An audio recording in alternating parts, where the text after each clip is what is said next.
The third interview is entitled, Build in the USA. It's Not a Question of Theory.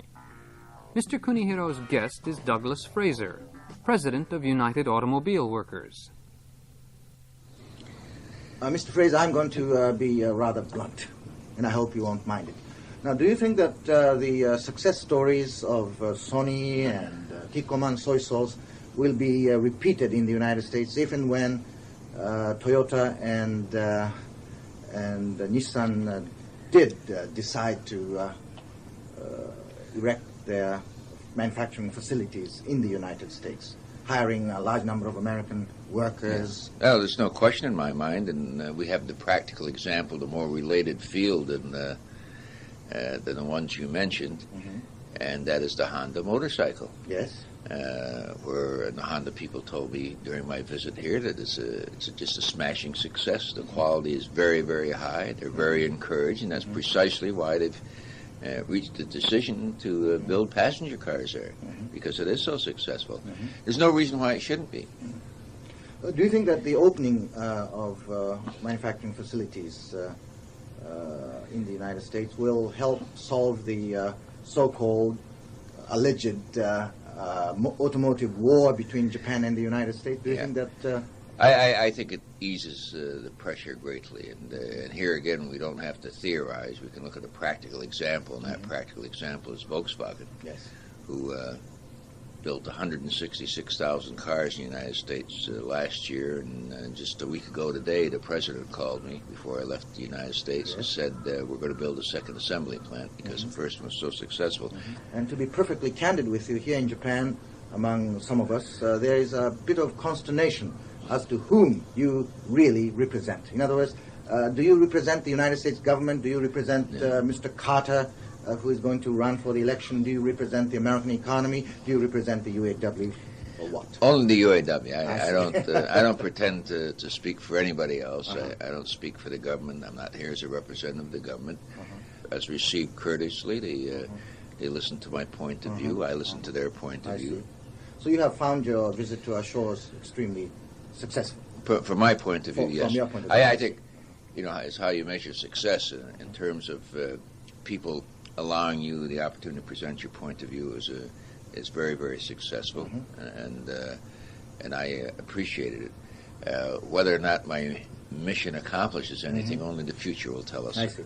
Again, I have to be rather candid and even blunt with you, if you don't mind, and that is one of the principal reasons for the success of the Japanese automotive industry in the United States, in my judgment, is due to the fact that we have produced better mousetraps, so to speak.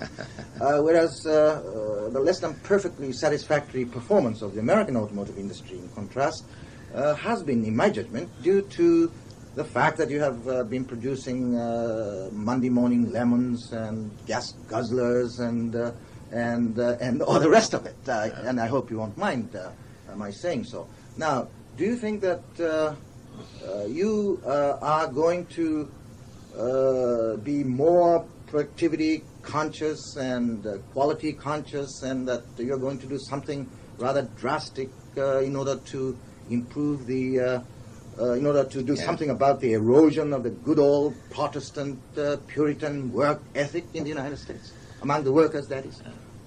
Well, first of all, when you say you're building a better mousetrap, I think the parallel is that you're building a mousetrap and we're building a bear trap is much larger. And I don't think there's any question about it that not only the Japanese, but the Europeans start designing and engineering small cars. We didn't. We ignored that segment of the market. And then when we built small cars, that was sort of our cheapest model because all of the profit was in the larger model. So what you got from that is a couple of disasters. You got the GM Vega and you got the Ford Pinta. But I must say now that the American industry is by necessity and through the force of law, the fuel efficiency requirement turned their attention toward smaller cars. I think the Japanese manufacturers will tell you that the X car, for example, is an excellent car. The Omni and Horizon built by Chrysler, is an excellent car. Now, it takes nothing away from the Japanese auto manufacturers or the engineers or the workers. Yes. Without question, without any fear of successful contradiction, Toyota and Nissan and Honda just built an excellent quality car, well designed, well engineered. That's why you should come to America and provide the competition and the discipline for the domestic auto firms. Do you think that Toyota and Nissan are capable of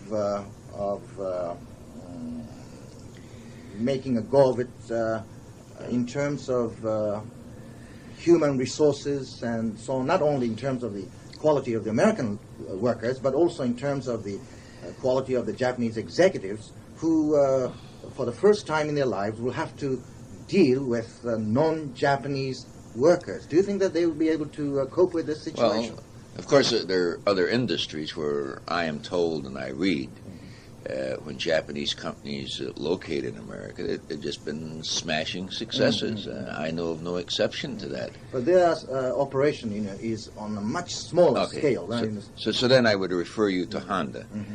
And Honda, who can afford to gamble a lot less than Nissan and Toyota, they've made this gigantic decision, that's what it is, to build passenger cars in the United States.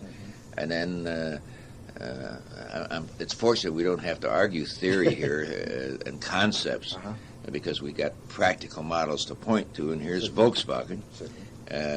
Builds a plant in Pennsylvania. Such a success, they're now going to have a second assembly plant.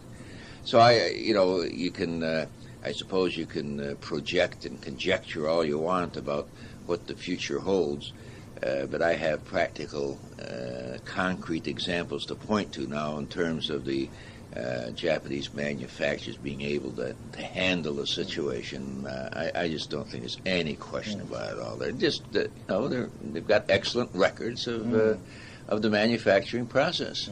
My final question, sir, is that I'm slightly concerned of the possibility of the transfer of major automotive manufacturing facilities to the United States from Japan, which might, and I underline the term might, create some problem of unemployment or underemployment. And if that sort of thing did happen or should happen, then the Japanese people might begin to take a rather dim view of the United States, which in turn might be very counterproductive to the very good relationship between our two countries. Now, if that sort of thing did transpire, then how would you respond to that? It'd be very unfortunate because I have a theory and a principle upon which I've always operated, and I think it's true for the world, and that is you can only share abundance. You cannot share scarcity. When you're trying to share scarcity and divide up scarcity, someone is going to lose. So I think what you have to do is look at the demographics of our two countries, and that would dictate to us, both of us, that we're going to have expanding markets.